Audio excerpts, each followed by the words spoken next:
Қазіргі таңда ең актуальный тема ене мен келіннің арасындағы отношения, жалпы келін мен қайын-сіңлі, қайын-апалардың арасындағы отношения. Мен осы жерде тоқтағым келетіні, біздер семьяда екі қыз болып өстік. Сіңілім екеуміз ең бірінші мен ағам үйленген болатын. Ағам үйленетін кезде бізді анамыз сіңілім екеумізді отырғызып қойып айтқан әңгімесі әлі есімде. Егер де ертең келін келіп, үй жинамайтын болса, үйді өздерің жинайсыңдар. Тамақ пісірмейтін болса, тамақты өздерің пісіресіңдер. Қонақ күтпейтін болса, өздерің күтесіңдер. Және де сендер келінге қарсы бір нәрсе айтатын болсаңдар, шаштарыңды жуам дегені әлі есімде. Мен осы ситуациядан түсінгенім, әрбір келінді тәрбиелеу алу, ол көбінесе енеге байланысты, ененің қолында. Және де қазір 15 жыл болды біздің жеңгеміздің барына.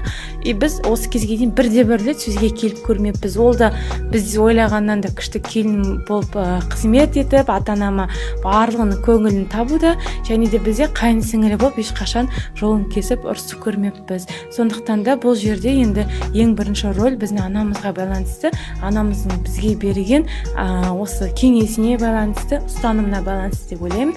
Менің өзімнің де ене болуыма бір қадам қалды. Егер де болашақта келін болып жатырса, келінді өзіңіздің қызыңыздай тәрбиелеп алуға әрине тырысыңыздар.